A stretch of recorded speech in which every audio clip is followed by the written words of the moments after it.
Saya memberi judul firman-Nya karunia Allah. Karunia itu artinya hadiah.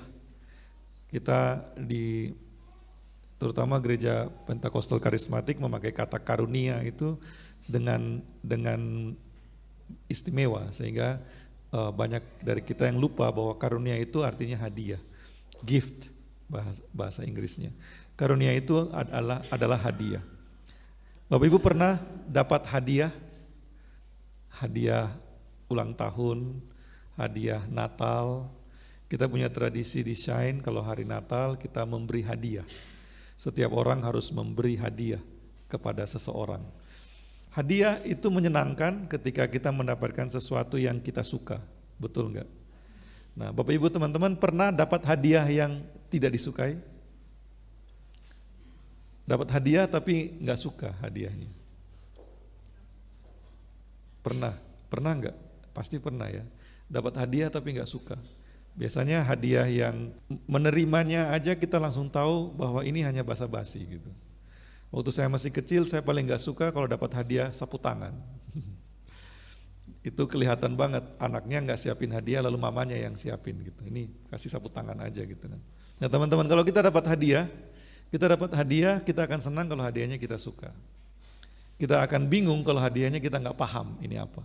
Ini hadiah apa gitu ya. Dikasih gadget sesuatu yang aneh kita nggak tahu ini apa gitu. Dan kita akan kurang senang kalau hadiahnya kita nggak suka. Nah, Pentakosta, Bapak Ibu, Pentakosta itu tahu ya, anak teologi pasti tahu arti kata Pentakosta, Pentakostos bahasa Yunaninya, Shavuot bahasa Ibraninya, itu artinya hari ke-50. Orang Yahudi merayakan hari Pentakosta itu setelah hari raya 7 minggu. Jadi ini bukan hari raya yang Kristen, yang baru ada setelah agama Kristen. Ini hari raya yang sudah ada dalam tradisi agama Yahudi. Sampai sekarang orang Yahudi masih merayakannya. Shavuot mereka merayakannya. Nah, bagi kita orang Kristen, Pentakosta ini istimewa. Dan harusnya kita merayakannya dengan besar-besaran. Kenapa? Karena Pentakosta adalah hari di mana Tuhan memberikan hadiah bagi kita.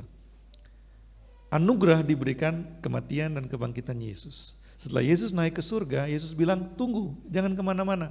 Aku mau berikan sesuatu. Tunggu hadiahnya, jangan kemana-mana. Dan di hari Pentakosta, Tuhan berikan hadiah itu. Karunia itu. Hadiah yang istimewa bagi kita semua. Dan kata yang dipakai untuk menggambarkan Pentakosta adalah parakletos. Parakletos itu artinya penolong. Penolong, tapi penolong yang seperti apa? Penolong yang di dalam kita. Penolong yang ada di sekitar kita, melingkupi kita dan di dalam kita. Sehingga ada seorang pengkhotbah yang bilang kalau Immanuel adalah Allah beserta kita, maka Parakletos adalah Allah di dalam kita. Hari Pentakosta adalah hari di mana Tuhan memberikan hadiah. Memberikan hadiah Parakletos yang menghibur. Yesus bilang di Yohanes 16, aku akan berikan roh yang menghibur, mengingatkan kebenaran, menginsafkan akan dosa. Roh yang menghibur, menguatkan, menasihati, menegur, menghajar, mengingatkan, itu Parakletos. Hadiah yang diberikan oleh Tuhan kepada kita di hari Pentakosta adalah roh yang dari Allah sendiri, roh Allah sendiri, bahkan kita merumuskannya dalam Trinitas sebagai Allah Roh Kudus, Allah di dalam kita. Sayangnya Bapak Ibu teman-teman, banyak orang Kristen sampai hari ini gak paham hadiah ini, atau bahkan gak merasa dapat hadiah. Itu lucu sekali. Kadang-kadang dengan anak-anak kita mengalami seperti itu. Orang tua menyiapkan hadiah yang istimewa, berikan, anaknya gak suka dan gak merasa itu hadiah. Ya kok gini gitu kan. Begitu ya. Dia mengharapkannya mobil-mobilan, datangnya boneka. Teman-teman yang dikasihi Tuhan, banyak orang Kristen bahkan gak sadar Parakletos ini hadiah. Pentakosta ini adalah hari pencurahan hadiah. Tapi ketika kita menantikan Roh Kudus, yang perlu ditanyakan, yang perlu diingat adalah apa yang kita nantikan? Roh Kudus itu siapa? Seperti apa yang ada di gambaran kita ketika menantikan Roh Kudus? Nah, hari ini saya mau mengajak kita untuk merenungkan satu hal yang sederhana sekali, tapi sebenarnya sangat powerful untuk kita. Roh Kudus adalah Parakletos, Allah yang di dalam kita. Dan itu adalah hadiah. Teman-teman tahu hadiah itu artinya apa? Hadiah itu sifatnya apa? Hadiah itu sifatnya semena-mena. Yang memberikan kepada penerimanya. Penerima kalau milih itu bukan hadiah lagi, itu udah jadi request, permintaan. Seberapa bagusnya hadiah itu akan tergantung dari si pemberi hadiah.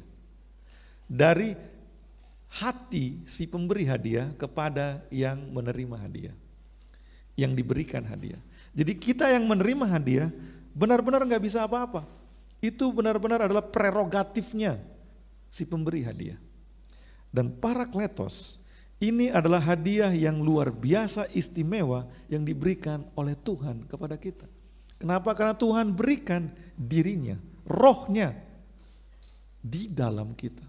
Luar biasanya hadiah ini sampai kita gak bisa paham hadiah ini seperti apa.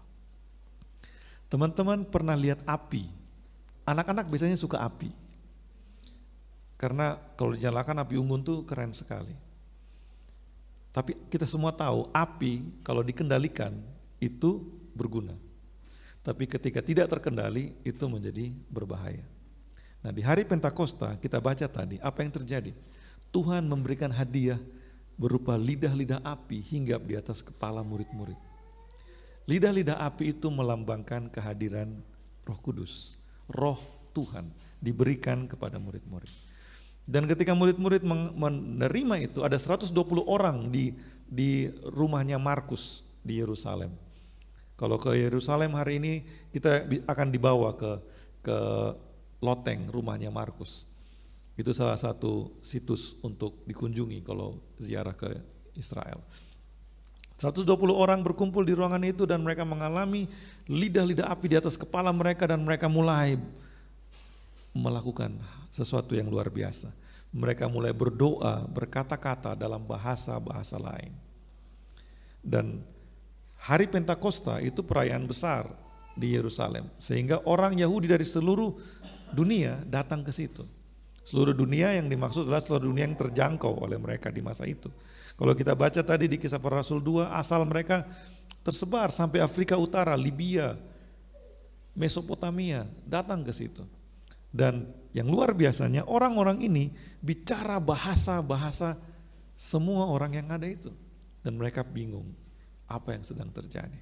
Nah, teman-teman, Parakletos, kata Yesus, itu Allah di dalam kita yang menghibur, menguatkan, menasihati, mengingatkan. Dia melakukan semuanya untuk kita mendekat kepada Tuhan. Sehingga yang dilakukan oleh Parakletos ini adalah membawa kita menjadi semakin serupa dengan Kristus. Karena di Injil dikatakan nama lain Roh Kudus, Roh Kristus. Nah, yang terjadi sebenarnya adalah Tuhan memberikan Roh Kristus untuk merasuki kita. Sehingga kita menjadi seperti Kristus. Jemaat mula-mula begitu luar biasanya kesaksian hidup mereka karena mereka mengalami dan membiarkan, mengizinkan Roh Kristus itu benar-benar menguasai mereka. Yang Roh Kudus lakukan Bapak Ibu bagi kita ketika menerimanya, kita lihat dalam sejarah apa yang terjadi. Kisah Para Rasul 2, Simon Petrus, bapaknya namanya Yohanes. Kata Simon itu katanya artinya buluh, rumput yang bergoyang, terombang-ambing. Yesus yang memberinya nama Petros atau Kefas yang artinya batu karang. 50 hari sebelum peristiwa ini, Bapak Ibu ingat apa yang dilakukan oleh Simon anak Yohanes ini di gambar itu? Itu adalah gambar lukisan klasik ketika Petrus ditanyain oleh pelayan perempuan imam besar, bukannya kamu murid Yesus? bukannya kamu yang berdiri paling depan kalau rombongan Yesus? Dan Petrus bilang, bukan. Sampai 3 kali Petrus menyangkal, ditanya oleh hamba perempuan, ditanya oleh ibu-ibu, oleh simbah-simbah, dia bilang bukan. Dan ketika ayam berkokok, dia telah menyangkal Tuhan 3 kali. Simon Petrus, kalau kita baca Injil, dia orang yang temperamental. Dia impulsif.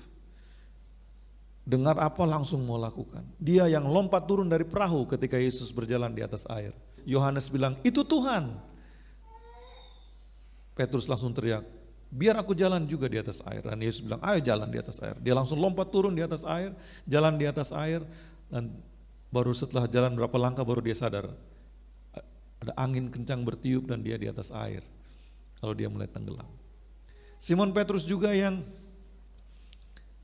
memotong telinga Malkus, hamba imam besar. Padahal waktu itu mereka outnumbered. Mereka dikepung oleh tentara imam besar dan mereka jumlahnya hanya berapa orang. Tapi Petrus yang berani menghunus pisau dan potong telinganya Malkus. Tapi Petrus juga yang ciut ketika melihat Yesus tidak melawan dan akhirnya dia menyangkal Tuhan 3 kali. Tapi apa yang terjadi teman-teman?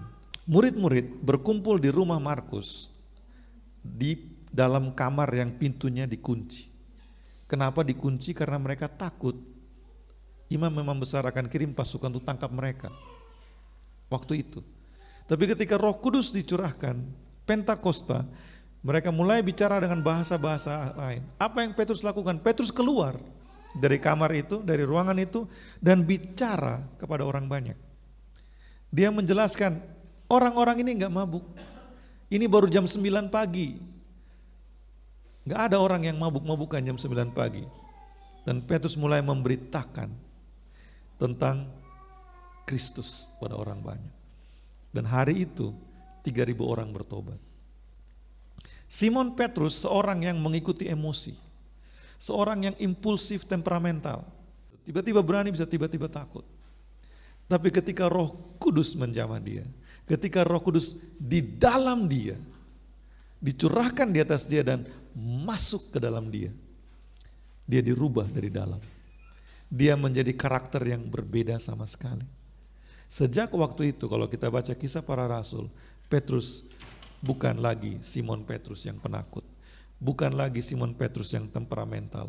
Bukan lagi Simon Petrus yang hanya mengikuti emosinya aja. Tapi dia mengikuti pimpinan Tuhan dengan berani. Bahkan tradisi gereja mencatat bahwa Petrus disalibkan terbalik. Dia enggak mau disalibkan seperti Tuhan Yesus. Karena dia pernah menyangkal Tuhan 3 kali. Dia minta dia disalibkan terbalik. Dia enggak layak untuk disalibkan sama seperti Tuhan. Hadiah yang diberikan Tuhan kepada kita adalah hadiah yang bukan main-main. Hadiah yang Tuhan berikan kepada kita di hari Pentakosta adalah sesuatu yang bisa merubah kita untuk menjadi serupa dengan Kristus. 200 tahun setelah Simon Petrus,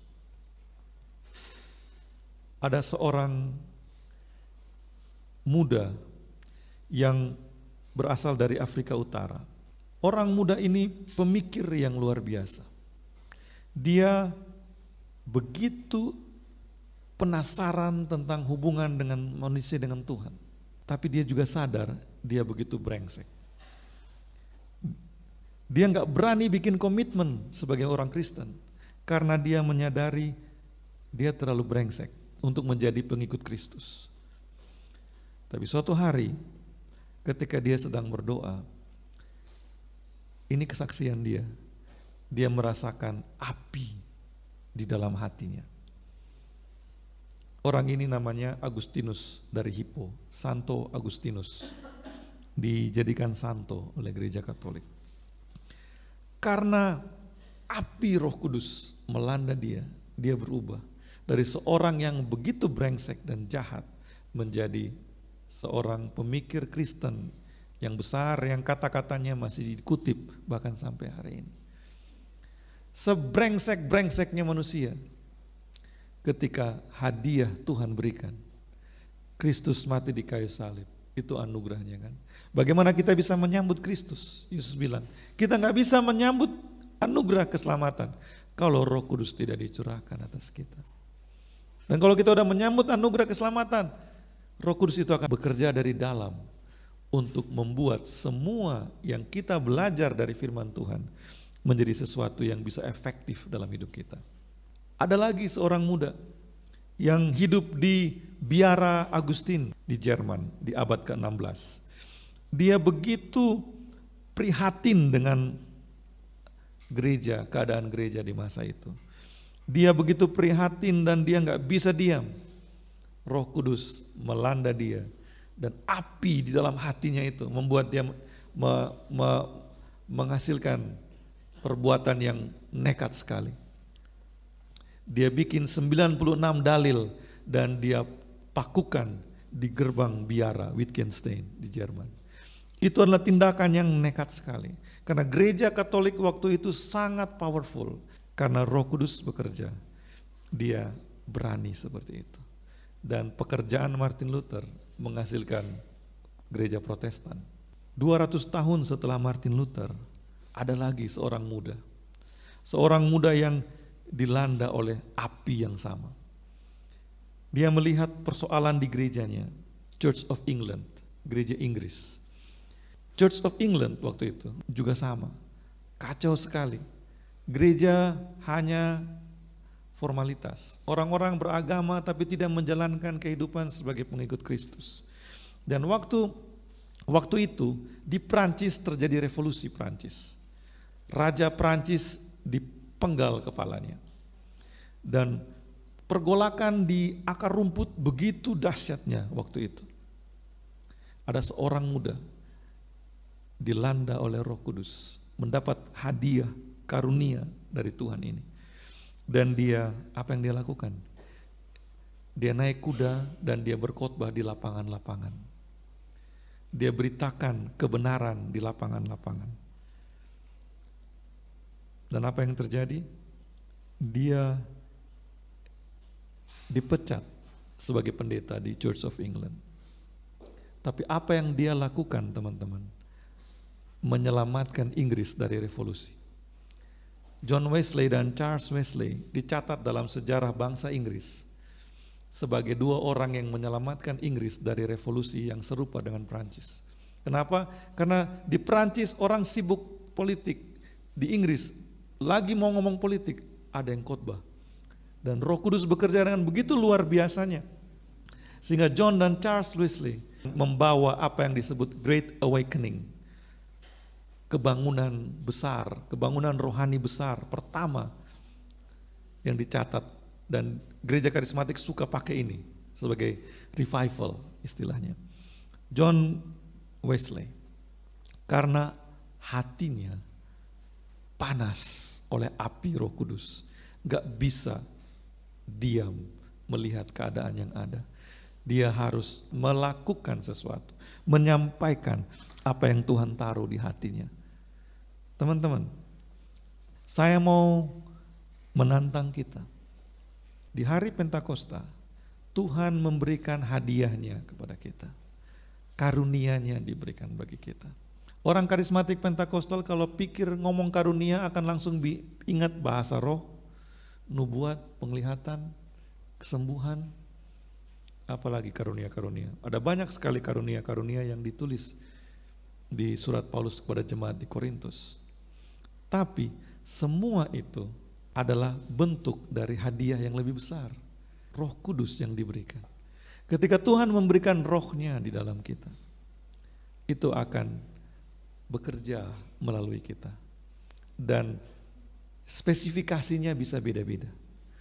Ada yang bicara bahasa-bahasa lain, ada yang bisa berdoa dan mendapat visi dari Tuhan, penglihatan dari Tuhan. Ada yang diberikan hikmat untuk tahu, mengerti persoalan-persoalan. Banyak sekali karunia-karunia yang dicatat.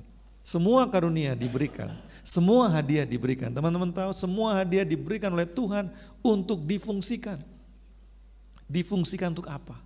Untuk membawa jiwa-jiwa kepada Tuhan. Ketika Petrus berdiri dan berkhotbah, apa yang terjadi? Jiwa-jiwa datang kepada Tuhan. Kalau kita baca Kisah Para Rasul 2 selanjutnya sampai pasal 4, pasal 5 kita akan temukan. Jemaat mula-mula hidupnya begitu keren waktu itu. Orang sakit sembuh dan menjadi pengikut Kristus. Semua mujizat yang dilakukan oleh Roh Kudus, muaranya hanya satu. Jiwa-jiwa diselamatkan menjadi pengikut Kristus. Dan menjadi pengikut Kristus, teman-teman, bukan artinya masuk gereja saja. Bukan artinya datang hari Minggu saja. Menjadi pengikut Kristus artinya menjadi seperti Kristus. Melakukan hidup sesuai teladan Kristus. Ini yang mungkin kita kehilangan hari-hari ini. Kita hanya memikirkan karunia-Nya. Kita hanya memikirkan manifestasinya. Kita nggak memikirkan muaranya kemana. Dan ketika kita memikirkan, oh sudah kok Pak, sudah bertobat, sudah dibaptis kok Pak, sudah jadi Kristen Pak. Apa artinya menjadi Kristen? Berapa minggu yang lalu kan saya tanya, what is a Christian? Menjadi Kristen itu apa artinya? Apa yang membuat kita beda dengan yang bukan Kristen? What is a Christian? Menjadi Kristen itu artinya apa? Roh Kristus diberikan kepada kita supaya kita benar-benar Kristen, teman-teman. Menjadi Kristen artinya mengikuti teladan Kristus. Teladan Kristus itu simple, menyatakan kasih Allah kepada dunia ini. Itu teladan Kristus, mencintai Tuhan, mencintai sesama. Mencintai sesama itu juga spesifik lagi, seperti Kristus mencintai sesama. Nah, gimana caranya teman-teman? Gimana caranya supaya kita bisa seperti Kristus? Di hari Pentakosta Tuhan berikan hadiahnya. Nih, Roh Kristus, Roh Kudus masuk, terima. Kalau kita tidak menerima Roh Kristus, kita berjuang seperti apapun, berusaha seperti apapun, kita nggak bisa. Nggak akan bisa. Kenapa? Karena kita bukan Kristus. Kita bukan Kristus. Kita manusia. Supaya kita menjadi seperti Kristus, kita perlu Roh-Nya di dalam kita. Ini sebenarnya adalah pengajaran yang agak berat. Kenapa? Karena Tuhan sedang bilang kalian semua harus dirasuki dulu oleh Roh itu. Teman-teman gak nyaman dengan kata dirasuki? Gak nyaman ya biasanya. Kok kita harus kerasukan sih Pak? Kerasukan itu artinya apa? Artinya kita gak menguasai diri kita kan? Kita dikuasai oleh yang merasuki kita. Betul kan? Kita nggak nyaman dengan kata kerasukan. Tapi Pentakosta adalah hari di mana Tuhan mau kita semua menerima dan memberi diri dirasuki oleh Roh Kudus. Kalau nggak mau nggak bisa jadi seperti Kristus. Dan ini yang berat untuk diterima oleh banyak orang. Sehingga Roh Kudus menjadi hadiah yang ditolak. Lihat manusia zaman sekarang. Kalau kita lihat manusia zaman sekarang, kita akan dengan mudah melihat betapa manusia itu sebenarnya dying untuk dirasuki. Manusia itu sebenarnya suka dirasuki.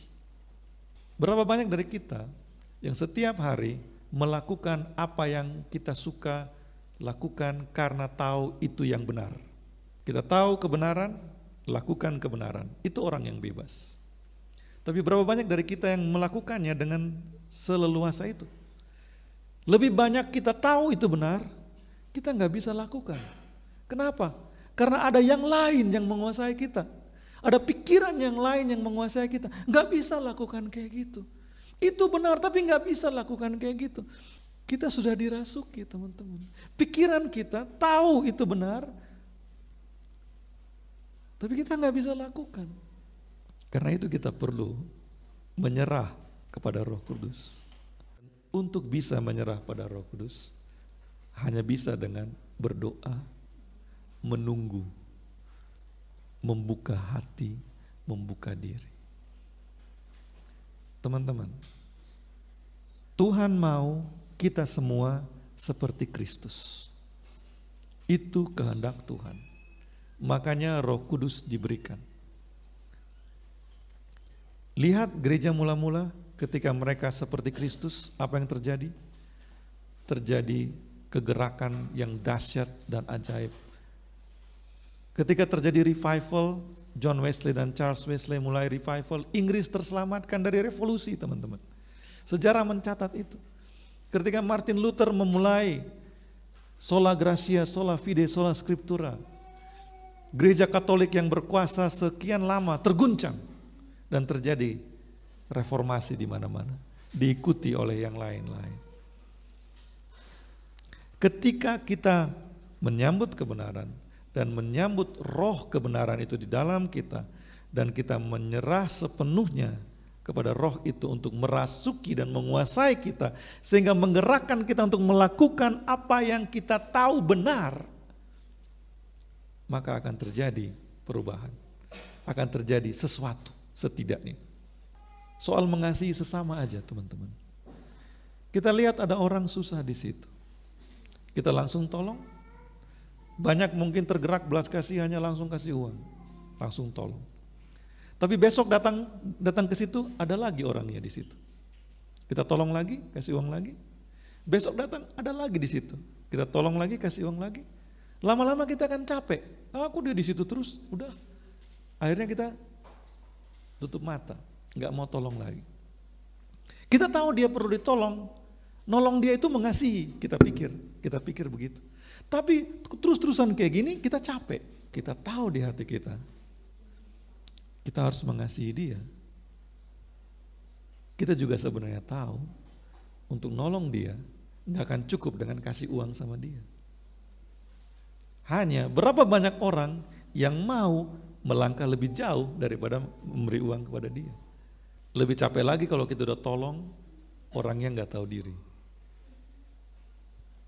Difitnah, diceritain sebaliknya. Oh, itu cerita biasa, teman-teman. 25 tahun lebih melayani, itu cerita biasa. Dan itu menyakitkan kan. Yang membuat kita lebih sakit hati adalah ketika kita marah-marah, tapi gak bisa lakukan apa-apa, harus mengaku kalah. Bukan mengaku kalah karena memang kita mau kalah, tapi sebenarnya karena kita takut. Ada takutnya kan. Kalau saya yang maju, saya yang mati gimana? Anak istri saya gimana? Takut. Itu bukan pengikut Kristus. Pengikut Kristus gak takut.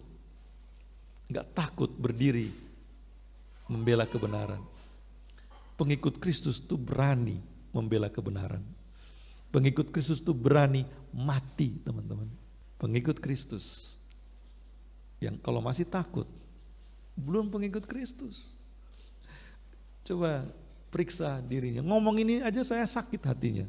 Saya sadar sekali di dalam diri saya ada terlalu banyak ketakutan. Saya belum jadi Petrus, saya masih Simon, si ilalang. Karena itu kita butuh Roh Kudus, teman-teman. Teman-teman bayangkan Martin Luther lewati apa? John Wesley lewati apa? Martin Luther King Jr. di Amerika. Martin Luther King Jr. waktu dia membela hak orang kulit hitam, kemana-mana wartawan ngikutin dia. Wartawan kulit putih banyak sekali ngikutin dia. John Baez, orang penyanyi yang pengikut Martin Luther King, datang dan samperin wartawan, tanya, kenapa kalian ikutin Martin Luther King Jr.? Kalian kan bukan pendukung dia. Kami ikut dia karena kami mau bisa menjadi yang pertama meliput ketika dia ditembak mati. Menjadi pengikut Kristus artinya meneladani Kristus. Dan kita dengan bangga pakai simbol Kristus, salib. Salib itu simbol yang mengerikan, teman-teman. Yesus bilang kalau mau jadi muridku sangkal diri, pikul salib, teman-teman.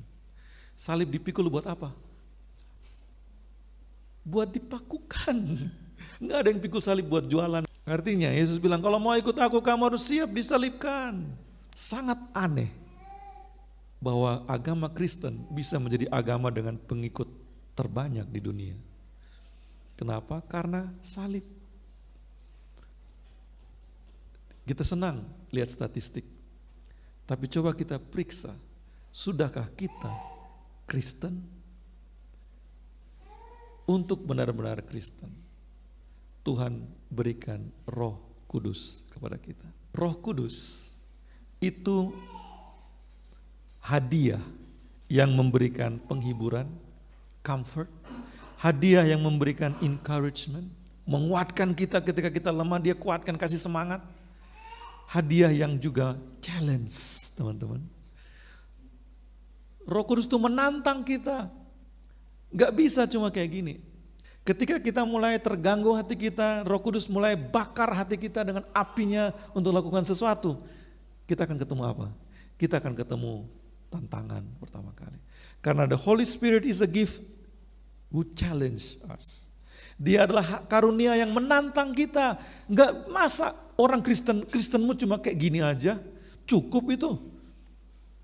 Teman-teman merasa sudah melayani Tuhan? Saya mau berikan challenge-nya. Teman-teman sudah melayani Tuhan? Teman-teman yang di Dream House, jangan taken for granted, merasa sudah melayani Tuhan. Tuhan kasih masalah, anak-anak belakangan ini banyak masalah, itu Roh Kudus yang sedang bekerja, teman-teman. Roh Kudus yang sedang memberi tantangan. Kalian udah terlalu nyaman, pikirnya otomatis masuk ke Hope Shelter langsung orangnya berubah. Enggak. Harus ada yang mati, disalibkan dulu, baru keselamatan terjadi. Kalau teman-teman taken for granted seperti itu, enggak akan terjadi apa-apa. Teman-teman pikir sekarang gampang ya Dream House dapat duit, fundraising gampang. Tuhan akan beri tantangannya, Tuhan berikan challenge. Kalau ada challenge, itu Roh Kudus sedang bekerja. Supaya apa? Supaya kita jadi seperti Kristus, teman-teman. Teman-teman merasa sudah melayani Tuhan, jadi tim worship team sudah melayani Tuhan. Tuhan mau nantang, Tuhan mau lebih dari itu, teman-teman. Roh Kudus selalu menantang kita untuk lebih lagi serupa Kristus. A gift who brings comfort, encouragement, challenge, guidance. Tapi enggak usah takut, karena dia juga tuntun kita. Ketika mulai dengan anak jalanan, pelayanan anak jalanan, kita nggak ngerti apa-apa, saya nggak tahu apa-apa gimana caranya. Tapi Roh Kudus beri challenge, dia beri guidance. Kita punya metode yang nggak ada di tempat lain. Karena kita bikin sendiri, Roh Kudus yang pimpin.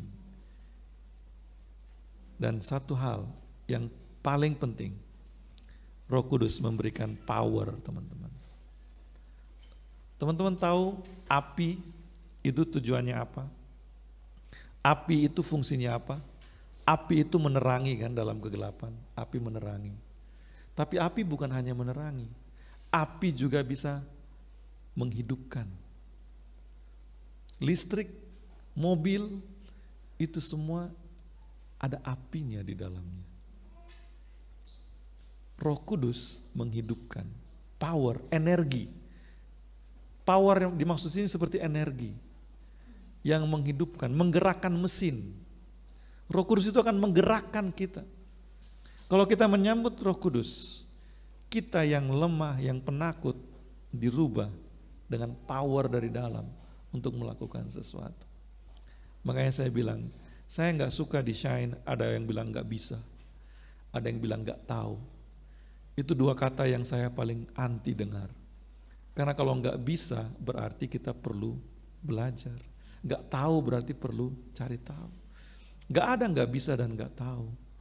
Yang ada hanya nggak mau. Kalau udah nggak mau, jangan alasan nggak bisa. Kalau mau, bisa. Semua bisa.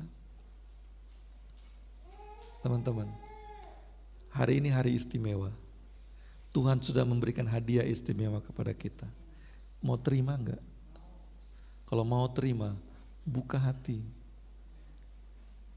Dan biarkan Roh Kudus merasuki kita. Roh Kudus akan tunjukkan, ini kelemahan-kelemahan yang perlu disingkirkan. Kalau Roh Kudus tunjukkan itu, dengarkan dan taati, buang. Akan butuh proses memang.